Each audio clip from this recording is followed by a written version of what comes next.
قرآن مجید پڑھنے کے لیے اب صبح کو تو آپ نے پڑھ لیا، لیکن صبح کے وقت ٹائم کم تھا تو آپ کو موقع نہیں ملا.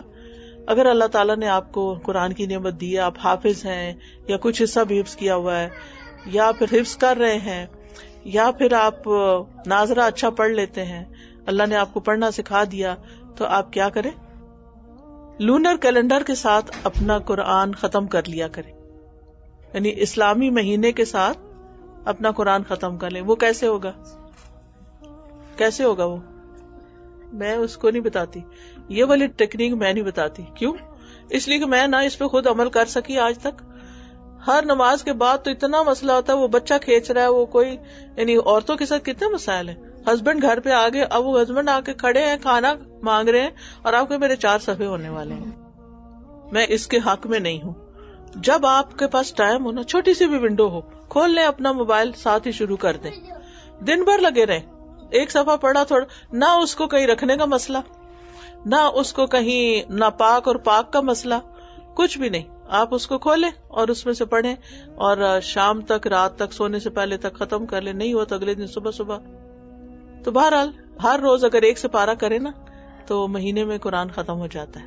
تو سال میں 12 ہوں گے، اور 5 سالوں میں کتنے ہوں گے؟ 60. ماشاء اللہ. اور پھر 10 سالوں میں کتنے ہو جائیں گے؟ تو کوئی چیز تو ہوگی نا ساتھ لے جانے کی. لیکن اگر ہم اپنا ٹارگٹ نہیں سیٹ کرتے نا تو پھر کیا ہوتا ہے؟ پھر نہیں ہوتا. پھر کہتے ہیں اچھا ذرا فارغ ہو کے وضو کر کے بیٹھیں گے اور پھر تسلی سے پڑھیں گے. ہم خواتین کی زندگی میں ہم اپنی مرضی کے مالک نہیں ہے نا. ہمارے اوپر بہت سارے لوگوں کی ذمہ داری ہوتی ہے اور سب کے حقوق دینے ہوتے ہیں.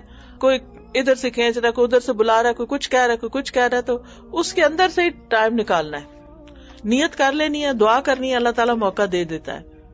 اور قرآن کو نا اپنے قریب رکھا کریں، دل کے بھی قریب اور ہاتھوں میں بھی. اور اگر مصحف ہو تو اور بھی اچھا. ابو ہریرہ کہتے ہیں ایک آدمی کو جب اس کی قبر میں لایا جاتا ہے تو فرشتہ اس کے سر کی طرف سے عذاب دینے کے لیے آتا ہے تو تلاوت قرآن اسے دور کر دیتی ہے. یہ قرآن پڑھتا تھا، ٹھیک ہے. تو یہ قرآن پروٹیکشن دینے والا ہے، اس کو نہ چھوڑیں.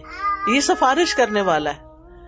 ہم سب کو قیامت کے دن سفارش چاہیے، تو قرآن کی سفارش اگر ہم نے اس کو اپنے ساتھ رکھا تو یہ بھی ہمارا سفارشی ہوگا.